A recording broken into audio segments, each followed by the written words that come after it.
जेव्हा तुम्ही ट्रिग्नॉमेट्री वेगवेगळ्या ठिकाणी अप्लाय करता त्यावेळी काही अँगल्स तुम्ही खूपदा काउंटर करणार आहात, खूपदा पाहणार आहात. And these angles are 0 degree, 30 degree, 45 degree, 60 degree and 90 degree. Will call them as standard angles. So let's find out the standard values of these standard angles. So आपण एक एक्सपेरिमेंट डिझाईन करूया. I have 2 lines or 2 axis like this. Let's say याच्यावर मी 3 points ठेवलेत, A, B and C. The A and C points are movable, ते slide होऊ शकतात. बी point हा फिक्स आहे. सो ए उजवीकडे किंवा डावीकडे जाऊ शकतो, सी वर किंवा खाली जाऊ शकतो. आणि मला ए बी, बी सी किंवा ए सी ह्यांच्यातले डिस्टन्स मोजण्यासाठी we have a scale. Let's say. So let's first find out the trigonometric ratios for 45 degree angle. So त्यासाठी मी एला थोडं स्लाइड केलं आणि मी अशी काळजी घेतली की 45 डिग्री अँगल मेजर होऊ शकेल. So me स्केलने मोजल्यानंतर A B 4 centimetre येतो आहे, बी सी सुद्धा 4 सेंटीमीटर येतो आहे. आणि according to Pythagoras theorem the A C side will be 4√2. We have seen it कसं आपल्याला फाइंड आउट करायचं. मग जर आपण आता ट्रिग्नोमेट्रिक रेशोज डिफाईन करायला सुरू केले तर साइन 45 म्हणजे काय, तर 45 डिग्रीची opposite side upon hypotenuse, that is 4/4√2. आणि त्यामुळं साइन 45ची स्टँडर्ड व्हॅल्यू आपल्याला मिळते. 4ला 4 कॅन्सल आउट होऊन 1/√2. Similarly if you say cos 45, it is adjacent side to that 45 degree and hypotenuse. So again 4/4√2.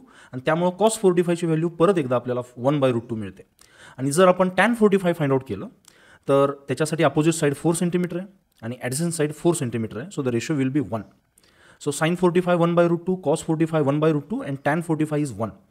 नाव तुम्हाला हे पाठ करायचं टेन्शन नाही घ्यायचं आहे. अगेन मी जसं म्हटलं, ह्या व्हॅल्यूज तुम्ही कितीही पाठ केल्या, याच्या कितीही ट्रिक्स तयार केल्या, याच्या टेबल बनवायच्या कितीही ट्रिक्स पाठ केल्या तरी तुम्हाला ते क्विकली आन्सर करता आलं तरच त्याचा उपयोग आहे. त्यामुळे ह्याच्यासाठी एकमेव उत्तर आहे की तुम्हाला भरपूर क्वेश्चन सॉल्व करायचे आहेत जेणेकरून ह्या values back of the mind आपोआप रेकॉर्ड होऊन जातील. सो राईट नाव तुम्ही फक्त हे पहा की हे रेशोज आलेत कसे, कशामुळे आलेत. So let's move on to the next angle, that is 30 degree angle. So मी ए आणि सीला थोडं ॲडजस्ट केलं आहे अशा प्रकारे की हायपोटेनस जो आहे तो 30 डिग्री अँगल बनवेल. त्यावेळी मी सी आणि बीची साईड लेंथ 2 सेंटीमीटर फिक्स केली. आणि जर मी स्केलने ए सी मोजलं 30 डिग्रीसाठी तर ते 4 सेंटीमीटर येते. सो पायथागोरस थेरमनुसार 4² - 2² जर अंडररूटमध्ये ठेवलं तर that becomes 2√3 centimetre. You can check it out. मग आता साइन 30 जर आपण फाइंड आउट केला, so just pause the video and check about it की साइन 30, कॉस 30, टॅन 30 तुम्हाला सांगता येईल का. तुम्हाला ह्या व्हॅल्यू बनवायच्या नाही आहेत, त्या स्टँडर्ड आहेत, फक्त त्या कशा आल्या हे मी सांगतोय. So sine 30 that will be opposite side upon hypotenuse, that is 2/4, that is 1/2. म्हणून साइन 30 डिग्रीच्या समोरची साईड आणि हायपोटनस हे नेहमी डबल असतो त्याच्या, हे नेहमी लक्षात ठेवा. म्हणजे सी बी जर 3 सेंटीमीटर असता तर ए सी 6 सेंटीमीटर असता, सी बी 10 सेंटीमीटर असता तर ए सी 20 सेंटीमीटर असता. तशाच प्रकारे आपण कॉस 30 डिफाईन करू शकतो आणि टॅन 30 सुद्धा डिफाईन करू शकतो. You can have a look. So similarly असंच जॉमेट्री कन्स्ट्रक्शन्स करून आपण ह्या सगळ्या अँगल्सच्या ट्रिग्नोमेट्रिक रेशोज फाइंड आउट करू शकतो. सो एक फेमस ट्रिपलेट आहे, तुम्हाला एक पायथागोरस ट्रिपलेट माहीत असेल 3, 4, 5. सो जर तुम्ही प्रोट्रॅक्टर यूज केला आणि त्यानुसार हे अँगल्स फाइंड आउट केले तर it is nearly 37 degree and the other angle becomes 53 degree. So तुम्हाला जर साइन 37, कॉस 37, टॅन 37 वगैरे विचारलं तर त्याचे छान रेशोज तयार होतात. 3/5, 4/5, 3/4. सो तुम्हाला फक्त हे लक्षात राहू दे की कधीही तुम्हाला साइन 37, कॉस 53 डिग्री वगैरे विचारलं तर तुम्हाला एक छोटासा ट्रँगल तयार करायचा आहे ज्याच्या साईड्स ह्या 3, 4, 5 असतील आणि 3च्या समोरचा अँगल जो असतो तो 37 डिग्री असतो. So you can always find out this ratio. Now let's define the T ratios for 90 degree. आता प्रोट्रॅक्टरवर जर मला 90 डिग्री यायचं हवं असेल तर सी मला खूप लांब नेला पाहिजे जेणेकरून हा जो हायपोटनस आहे हा जवळपास 90 डिग्रीचा अँगल कव्हर करेल. आणि त्यावेळेला ही जी सी बी लाईन असेल ही खूप जास्त बनली असेल, विच इज नियरली इन्फायनाईट. आणि तुम्ही जर पाहिलं तर सी बी आणि ए बी जवळपास पॅरलल झालेत बघा, त्यामुळे त्यांच्या व्हॅल्यू जवळपास इक्वल असतील. So from this you can find out the trigonometric ratios for 90 degree. So sine 90 it is opposite upon hypotenuse, पण दोघांच्या व्हॅल्यू जवळपास सेम झाले त्यामुळे साइन 90ची व्हॅल्यू ही 1 असते. कॉस कॉसचा अर्थ असतो ॲडजसंट साईड. आता ए बी साईड आणि हायपोटेनस एवढा मोठा झाला आहे की ही व्हॅल्यू निग्लिजिबल होईल, म्हणजे नियरली किती बनेल 0. आणि tan 90 जर तुम्ही पाहिला तर tan is opposite upon adjacent. Opposite एवढा मोठा झाला की तो डिफाईनच करता येत नाही आहे. So we call this as not defined or infinite. Similarly तुम्ही हे 0 डिग्रीसाठी सुद्धा डिफाईन करू शकताय, म्हणजे सीला तुम्ही बीवर ओव्हरलॅप करू शकताय, जेणेकरून सी बी लाईन ही 0 बनेल आणि हा अँगल 0 डिग्री होईल. आणि ए बी आणि ए सी ह्यांच्या व्हॅल्यू जवळपास काय होतील, इक्वल होतील. आता ह्याच्यावरून तुम्ही साईन 0 डिग्री, कॉस 0 डिग्री आणि टॅन 0 डिग्री डिफाईन करू शकताय. समजून घ्या, हे जे मी डेमॉन्स्ट्रेशन दिलं आहे हे तुम्हाला कन्फ्यूज करण्यासाठी नाही आहे, फक्त ही आयडिया येण्यासाठी की ह्या ट्रिग्नॉमेट्रिक रेशोज किंवा जो काही तुम्ही टेबल स्कूलमध्ये पाहताय 0 डिग्री, 30 डिग्री, 45 डिग्री, ह्याच्यामध्ये ह्या व्हॅल्यूज कुठून येऊ शकतात. So that we have done here.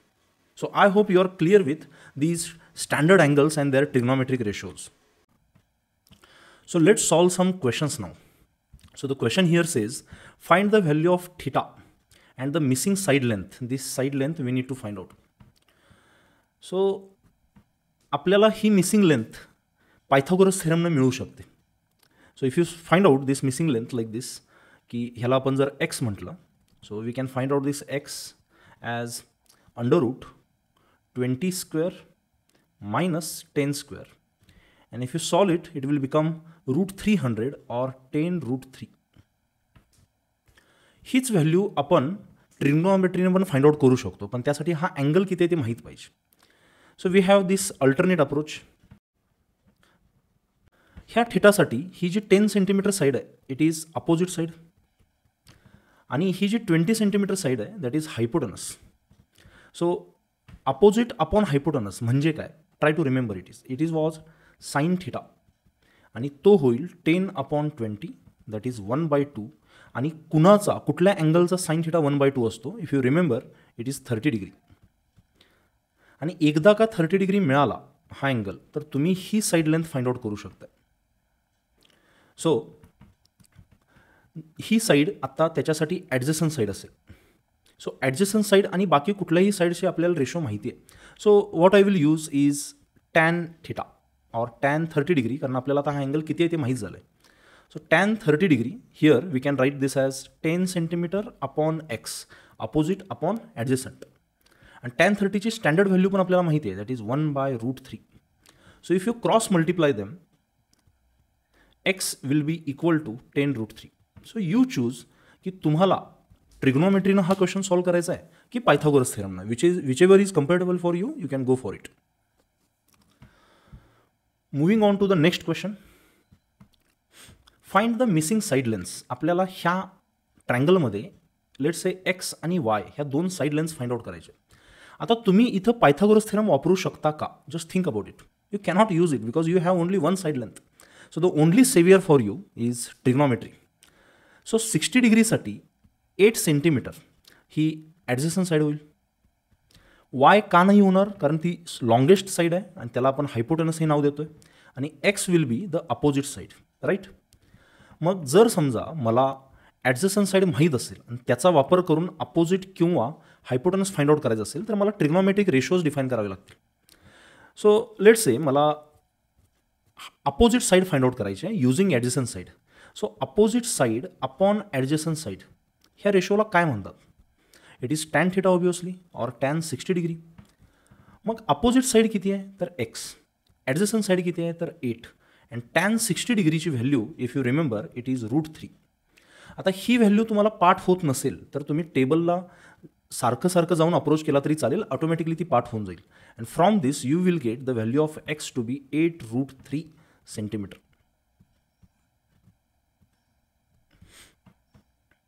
Now, if you want to find out the hypotenuse using this adjacent, so let's ask yourself what is the relation between this adjacent and hypotenuse? It is cos theta. So adjacent side upon hypotenuse is cos theta or cos 60 degree. So if you check out the table, the cos 60 value is 1/2. And adjacent side we have it is 8, and we don't know this hypotenuse, that is y. So तुम्ही जर ratio equivalent ratios compare केले तर ह्याच्या हा double आहे, तर 8च्या पण हा डबल पाहिजे. सो वायची व्हॅल्यू येईल 16 centimetre. So I hope you are clear with this की आपण ट्रिग्नॉमेट्री कशी अप्लाय करायची बेसिक क्वेश्चनसाठी.